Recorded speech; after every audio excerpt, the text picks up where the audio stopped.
So hello PR medicos family, कैसे हैं आप लोग। उम्मीद करता हूं आप लोग बहुत ही ज्यादा अच्छे होंगे। सो गाइज, मैं हूं Pappu Rajak and welcome to all of you in my YouTube channel.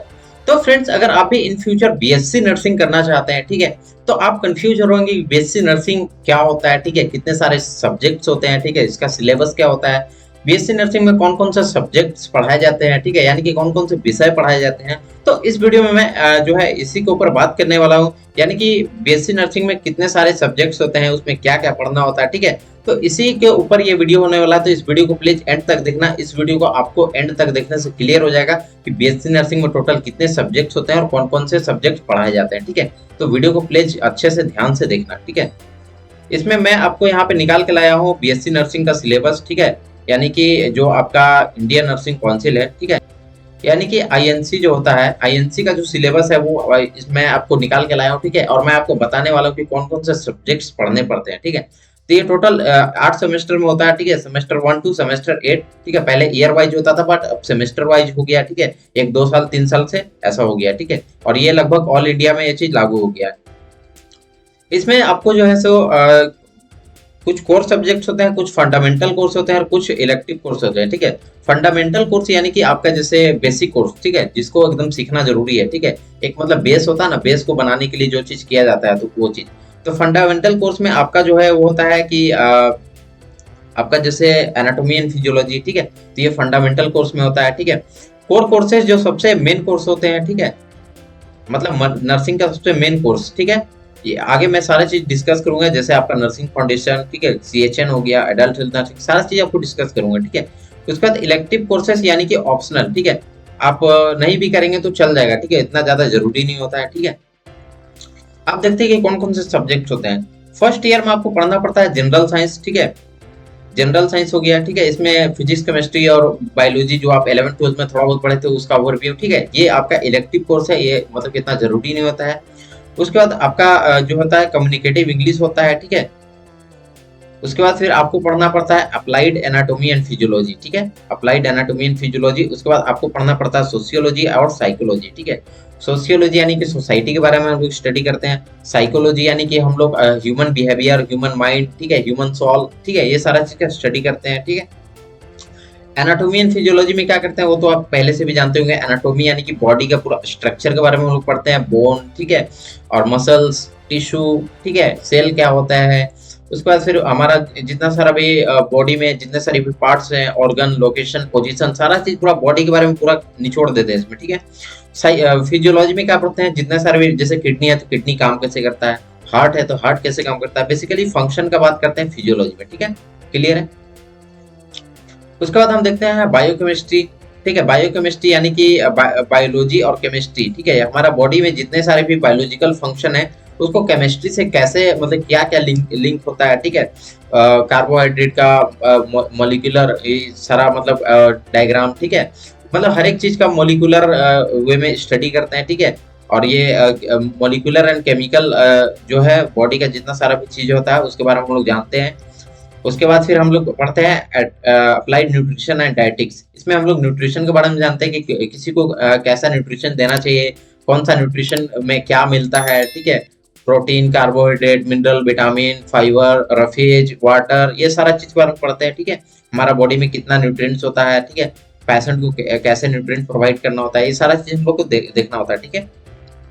उसके बाद हम लोग पढ़ते हैं नर्सिंग फाउंडेशन, ठीक है। नर्सिंग फाउंडेशन में क्या होता है, यहाँ पे नर्सिंग फाउंडेशन 1 और नर्सिंग फाउंडेशन 2 होता है, ठीक है। नर्सिंग फाउंडेशन में क्या होता है कि बेसिकली हम लोग वाइटल साइंस के बारे में पढ़ते हैं, ठीक है। नर्सिंग का जो भी मतलब कि प्रोसीजर वगैरह होता है, प्रोसीजर के बारे में पढ़ते हैं, बेड मेकिंग पढ़ते हैं, हैंड वॉशिंग पढ़ते हैं, टेक्निक्स जितने सारे होते हैं हॉस्पिटल में वो सारे पढ़ते हैं, ठीक है। फिर बीएमडब्ल्यू यानी कि बायोलॉजिकल वेस्ट मैनेजमेंट, तो ये सारा चीज जो भी है नर्सिंग से रिलेटेड बेसिक प्रोसीजर वगैरह वो सारा चीज हम लोग पढ़ते हैं, ठीक है। उसके बाद हम पढ़ते हैं सीएचएन यानी कि community health nursing. Community health nursing में हम लोग क्या पढ़ते हैं, कम्युनिटी हेल्थ नर्सिंग में बेसिकली क्या होता है कि कम्युनिटी एरिया जो होता है, जो गांव का जो एरिया होता है, ठीक है, वहाँ पे हम लोग को विजिट होता है, वहाँ पे हम लोग जाते हैं, क्लिनिकल ड्यूटी मिलती है, वहाँ पे हम लोग सीखते हैं कि मतलब कि कोई भी डिजीज है, जैसे आपका मान लीजिए कि मलेरिया हो गया, तो मलेरिया मतलब कि लोगों को अवेयर करने का काम करता है, ठीक है, ट्रीटमेंट के साथ साथ अवेयरनेस करने का काम करते हैं। ठीक है, जैसे मान लीजिए कि पोलियो है, वैक्सीनेशन वगैरह किस तरीके से होता है, ठीक है, गाँव में, ठीक है, तो वैक्सीनेशन अवेयरनेस, ठीक है, बेसिकली ये रूरल एरियाज में हम लोग काम करते हैं, ठीक है।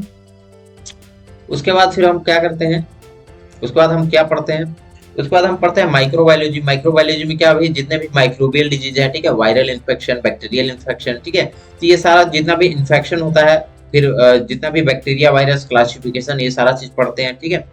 उसके बाद फिर हम पढ़ते हैं फार्माकोलॉजी। फार्माकोलॉजी में क्या पढ़ता है, फार्माकोलॉजी वन, ठीक है, फार्माकोलॉजी में हम लोग पढ़ते हैं जनरली मेडिसिन के बारे में, मेडिसिन का क्लासिफिकेशन क्या क्या होता है, कितने टाइप के मेडिसिन होते हैं, ठीक है, किस डिजीज में कौन सा ड्रग दिया जाता है, ड्रग का रूट क्या है, ड्रग का साइड इफेक्ट क्या है, ठीक है, डोज कितना में होना चाहिए, फिर कितना बच्चा को कितना देना चाहिए, एडल्ट को कितना देना चाहिए, बूढ़े को कितना देना चाहिए, ठीक है, ड्रग कैलकुलेशन, तो ये सारा प्रॉपर जो है मेडिसिन के बारे में पढ़ते हैं, ठीक है।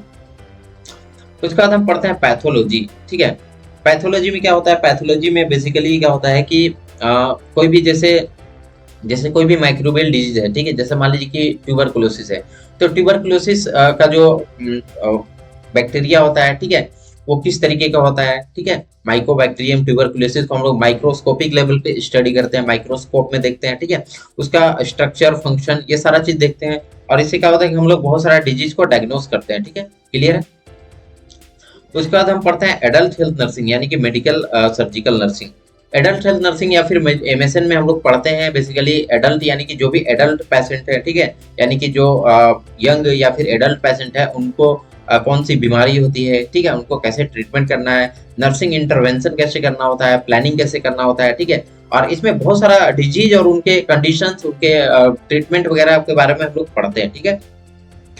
उसके बाद हम पढ़ते हैं एथिक्स, ठीक है, प्रोफेशनलिज्म पढ़ते हैं, ठीक है, ये सारा कुछ कुछ चैप्टर सब्जेक्ट्स हैं जो उतना जरूरी नहीं होता, बट नर्सिंग के अंदर सीखना जरूरी होता है, क्योंकि ये एडिशनल सब्जेक्ट्स हैं, ठीक है, और इनको सीखने से क्या होता है कि आप जो है अपने आप को बहुत ज्यादा इंप्रूव कर सकते हैं, अपना जो है पर्सनालिटी को डेवलप कर सकते हैं, ये सारा ऐसा सब्जेक्ट्स होते हैं, ठीक है। उसके बाद हम लोग फोर्थ सेमेस्टर में फार्माकोलॉजी सेकंड पढ़ते हैं, ठीक है, इसमें भी दवा वगैरह के बारे में पढ़ते हैं, थोड़ा एडवांस पढ़ते हैं, ठीक है।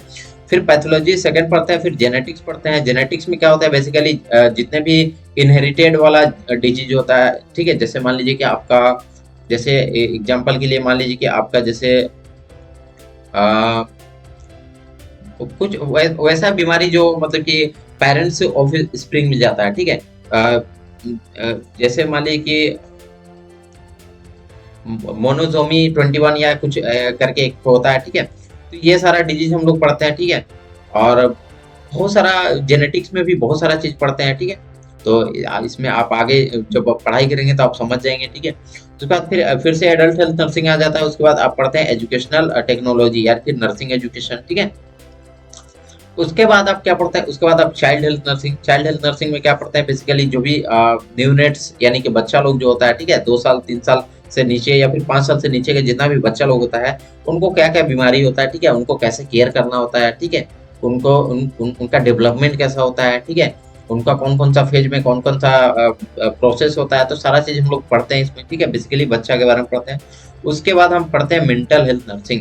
मेंटल हेल्थ नर्सिंग में हम लोग क्या पढ़ते हैं, मेंटल हेल्थ नर्सिंग में हम लोग पढ़ते हैं जितने भी साइकेट्रिक पेशेंट है, यानी कि जो मेंटली अनस्टेबल होते हैं, जो पागल लोग होते हैं, ठीक है, उन लोग के बारे में पढ़ते हैं, उनको हैंडल कैसे करना है, उनका कौन कौन सा डिजीज होता है, ठीक है, ट्रीटमेंट कैसे करना है, उनको कौन कौन सा दवाइयाँ दी जाती है, इसमें मेडिसिन के बारे में भी पढ़ते हैं, ठीक है। उसके बाद फिर हम लोग आगे पढ़ते हैं नर्सिंग मैनेजमेंट एंड लीडरशिप। इसमें मैनेजमेंट के बारे में पढ़ते हैं, ठीक है। उसके बाद आप पढ़ते हैं nursing research and statics. Basically ये डेटा वगैरह क्या क्या मतलब कि कौन सा बीमारी कौन सा डेटा वगैरह सब पढ़ते हैं, ठीक है। उसके बाद फिर पढ़ते हैं introduction to forensic nursing. Forensic nursing क्या होता है, जैसे मान लीजिए कोई भी फॉरेंसिक है, ठीक है, जैसे मान लीजिए कोई भी कहीं पे घटना हो गया, ठीक है, कोई मर्डर हो गया चाहे कुछ भी हो गया, तो वहाँ पे टीम जाती है, पुलिस की टीम जाती है, डॉक्टर्स रहते हैं, उसके साथ साथ क्या होता है नर्सेस भी रहती है, और वो पता लगाते हैं कि ये एक्चुअली में हुआ कैसे है, ठीक है, उनका ब्लड सैंपल या कुछ भी जो भी वहाँ पे सुराग छोड़ा जाता है, उसके वजह से क्या होता है कि वो लोग पूरा घटना को पता लगाने की कोशिश करते हैं। तो ये फॉरेंसिक में यही होता है, इसमें भी नर्सिंग में भी बहुत सारी चीज पढ़ने होती है, ठीक है। उसके बाद फिर पढ़ते हैं चाइल्ड हेल्थ नर्सिंग, इसमें भी बच्चे के बारे में पढ़ते हैं। उसके बाद mental health nursing, psychiatric patient के बारे में, ठीक है।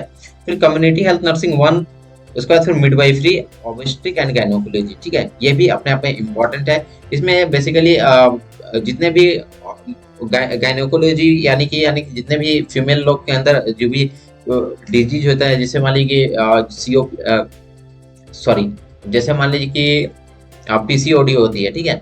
पीसीओडी किस तरीके से होती है, जितने भी जेनाइटल ऑर्गन्स का जो डिजीज होती है, ये सारा पढ़ते हैं, ठीक है। और इसमें प्रेगनेंसी वगैरह के बारे में भी पढ़ते हैं, जनरली ये फीमेल्स लोग के बारे में होता है, ठीक है। उसके बाद हम पढ़ते हैं कम्युनिटी हेल्थ नर्सिंग सेकंड, और पढ़ते हैं फिर से मिडवाइफरी एंड ऑब्स्टेट्रिक गायनेकोलॉजी, ठीक है। तो ये पूरा सब्जेक्ट है जिसको हम करते हैं। उसके बाद आपका लास्ट में 8 सेमेस्टर होता है। इसमें क्या होता है, आपका इंटर्नशिप होता है, कोई भी हॉस्पिटल वगैरह ज्वाइन करते हैं हम लोग 6 मंथ के लिए कॉलेज के थ्रू। और हम लोग क्या करते हैं, वहाँ पे हैंड फ्री करते हैं, बहुत सारे ट्रेनिंग्स लेते हैं और बहुत सारे नॉलेज एंड स्किल्स को गेन करते हैं, जिसके वजह से क्या होता है, हमें आगे चल के जॉब करने में हेल्प होती है, ठीक है। तो फ्रेंड्स, इतने सारे सब्जेक्ट्स हैं जो हमें पढ़ने पड़ती है, करीब 20 to 25 सब्जेक्ट्स हैं जो हमें पढ़ने पड़ते हैं, ठीक है। तो फ्रेंड्स, यही था कुछ कुछ इंपॉर्टेंट चीजें, ठीक है, जो बीएससी नर्सिंग में आपको पढ़ाई जाती है। तो आज का वीडियो यही था। वीडियो अगर इन्फॉर्मेटिव लगी तो वीडियो को लाइक कर दीजिएगा, मेरे चैनल पर नए हो तो प्लीज चैनल को सब्सक्राइब कर दीजिएगा, ठीक है। मिलते हैं नेक्स्ट वीडियो में, तब तक के लिए थैंक यू सो मच।